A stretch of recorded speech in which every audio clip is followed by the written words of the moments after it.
Happy holidays. Happy New Year, everyone. Today, we are taking a look back at some of the most compelling conversations we've had surrounding the case against Rex Heuermann, the man accused of being the Long Island serial killer. This is the Hidden Killers podcast with Tony Brueski, featuring retired FBI Special Agent Jennifer Coffindaffer. Let's talk about the information that the Suffolk County Police had. Obviously, we've talked about the former police chief, James Burke, the charges against him, his own involvement with members of the sex work industry. They had information. He had information on a local level of who Rex Heuermann was 10 years ago from multiple sources, people giving him information of this is what happened when I saw somebody disappear. This is what he looked like, even down to the vehicle. And it was not investigated to the extent that one would think it should have been. He even pushed the FBI away when they were trying to help as well. Let me ask you, from your perspective, is that a big red flag when local authorities push away the assistance of the FBI when they're trying to come in on a case this size? And we're talking about what at that time we just knew it as the Lisk, as the Long Island serial killer. We knew nothing about Rex at that moment, but we certainly had information. Well, it's a red flag, but what was it flagging?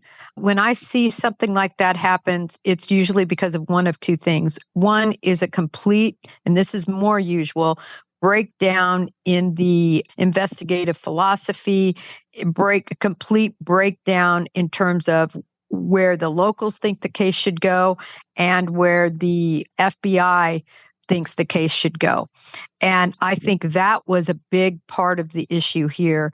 The other times you see this breakdown is because just, quite frankly, personal infighting, where the people in charge of the case on one side just don't get along with the people on the other side from a more personal and or a political way. In this case, it might have been a little bit of both, but it's always a red flag when you are pushing away resources, when you're pushing away lab expertise, when you're pushing away really all the expertise in every field that the Bureau brings in terms of the cellular expertise, in terms of the interviewing skills that they bring to the table, in terms of just experience alone. I always said, bring it on. I want the more people you can have on your task force, the better, because you have the more minds and the more experience that come in together to work a case. So yes, big red flags on both of those fronts. Rex seemed to operate quite a bit just as a big red flag underneath everyone's noses for many years, including coworkers. We're hearing accounts of how Heuermann would like to specifically hire basically women that looked like his victims, petite women fitting the description. He'd also apparently like to talk and kind of shock people in the office with tales of bear hunting and talking about, it's very creepy when you think about it now, lying in wait. And more than once, one of his former colleagues has said he gleefully described the process of dressing the game and seeming into delight in grossing his employees out by talking about basically dissecting the animal. Are we going to learn more about just how much he almost passive-aggressively taunted people for years? I mean, it all plays into the profile of this individual, if in fact he is the killer. Yes, I think we'll hear more and more. People will come forward with an incident that they thought was odd or haunting or concerning, but just passed it off as, well, this guy has a weird sense of humor, or this person's a little off, never thinking, of course, that he could have been responsible for murdering individuals. And so I think we will see more, Tony, as people come forward and recite things that he said and actions even that he, portrayed. How likely is it that Heuermann did not stop, that we're just happened to catch one of his mass graves, if you will? That area of Long Island, very difficult to search at any time of year. You have to wait till the foliage really gets down and to be able to do a thorough search, which is why they found all those bodies at one time.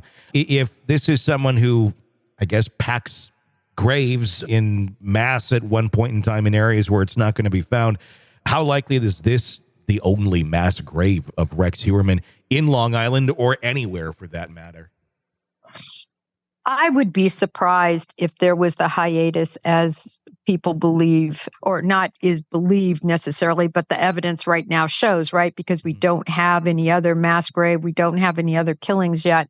I would just be surprised because it's really an addiction and it was his only way to sexually satisfy himself. And when you add that all together, it's like taking alcohol away from an alcoholic that is not recovered yet, or any other addiction. It's so difficult. And clearly, he was an addict for this type of behavior.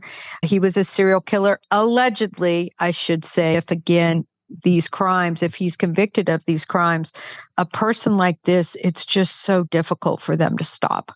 This is the Hidden Killers Podcast. Want more? Start binging on all of our true crime podcasts right now through Apple Podcasts and get an ad-free experience when you sign up to be a True Crime Today Premium Plus member exclusively on Apple Podcasts. More of the Hidden Killers Podcast dropping soon. Press subscribe now.